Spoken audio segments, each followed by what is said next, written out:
why you can't sit alone with your thoughts. Have you ever noticed how quickly we reach for something, anything, when life becomes too quiet? The television goes on, the radio starts playing, the phone appears in our hand. We scroll, we text, we watch, we listen, we distract ourselves. Not because we necessarily want to, but because being alone with our own thoughts has become strangely uncomfortable. It's one of the great paradoxes of modern life. We've never had more ways to connect with the outside world, yet many people are becoming increasingly disconnected from the world inside themselves. And I think that's changing us far more than we realise. Being alone isn't the same as being lonely. They're often confused. Loneliness is wanting connection and not having it.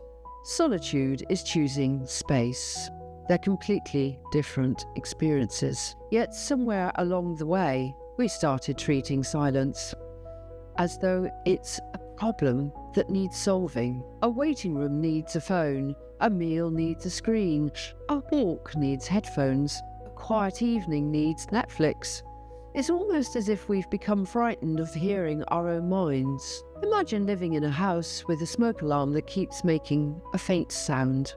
Not loud enough to panic you, just enough to remind you it's there. One option would be to replace the battery. The other would be to turn the television up louder every day.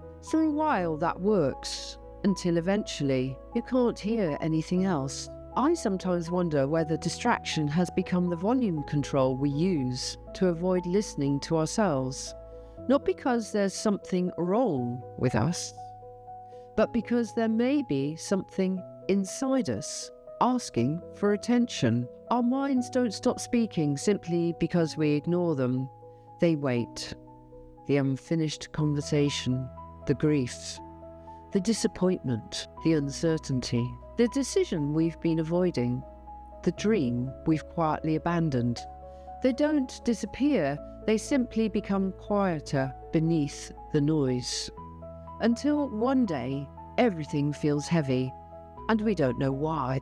There's an old saying that whenever you go, there you are. It's wonderfully simple.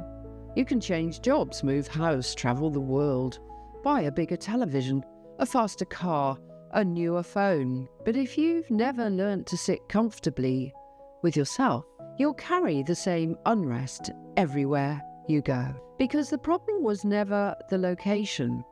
It was the relationship you had with your own mind. Perhaps that's why some people find holidays strangely unsettling. They spend months looking forward to them. Yet after 2 or 3 days, they become restless. Because once the routine disappears, the noise fades, and suddenly they're left with themselves. It's not the beach that's uncomfortable. It's the silence. As children, many of us spent hours simply thinking. We lay on the grass watching the clouds. We stared out of the classroom windows. We imagined impossible worlds. We made stories out of nothing. Our inner world was alive. Today, many people haven't visited that inner world for years. Not because it disappeared, but because it became buried beneath constant stimulation. I sometimes think the modern world has trained us to fear stillness. If you're busy, people admire you.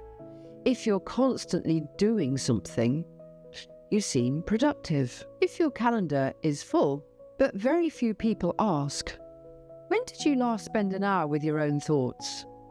Yet that may be one of the healthiest questions we could ask ourselves. There's something fascinating about the human mind. When we stop running, it starts organising itself. Memories begin connecting. Ideas appear, emotions settle, problems untangle. It's remarkably similar to muddy water. Keep stirring it, and it never clears. Leave it alone, and clarity arrives all by itself. We spend enormous amounts of energy trying to think our way out of confusion. Sometimes the answer isn't more thinking, it's less interference. Of course, sitting quietly isn't always easy. sometimes it's painful. Emotions arise to the surface. Old regrets, old fears, old sadness. That's completely normal. Because silence doesn't create those feelings, it reveals them. They were already there. Silence simply removes the distractions that were covering them. And although they can feel uncomfortable, it's often where healing begins.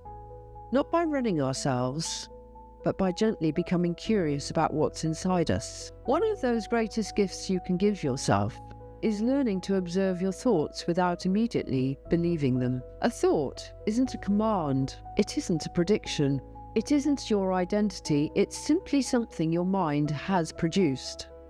Like clouds passing across the sky. Some are light, some are dark, but none of them stay forever. The problem begins when we mistake every passing cloud for permanent weather. Perhaps this is why meditation has become so popular. Not because people want to empty their minds, that's almost impossible, but because they're longing to become comfortable in their own company again. To stop fighting every thought, to stop escaping every feeling, to simply sit and be. Imagine meeting someone who had known you your entire life.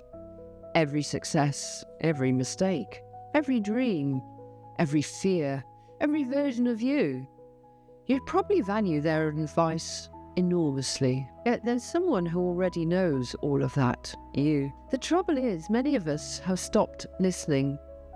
We have become experts in listening to podcasts, experts in listening to social media, experts in listening to everybody else's opinions, while becoming strangers to our own. So perhaps today, instead of filling every quiet moment, leave one empty. Sit in the garden, take a walk, watch the rain, drink a cup of tea without your phone. Not because something magical will happen immediately, but because you're slowly rebuilding a relationship with the one person you'll spend your entire life with, yourself. Perhaps the reason so many people struggle to sit alone with their thoughts isn't because their thoughts are dangerous. It's because they've forgotten that their mind isn't an enemy to defeat. It's a companion waiting to be understood. And maybe, just maybe, the greatest conversation you'll ever have is the one that's been patiently waiting inside your own silence. And in my closing comments, if this made you reflect, I'd love to hear from you. Can you comfortably sit in silence for 10 minutes without reaching for your phone or needing a distraction? Let me know in the comments. And if you're enjoying this series, exploring the silent collapse of modern humans, I'd love for you to subscribe. In the next video, we'll explore another quiet epidemic of modern life. Why everyone feels emotionally numb. Because perhaps numbness isn't the absence of feeling. Perhaps it's what happens when we're spending too long avoiding it.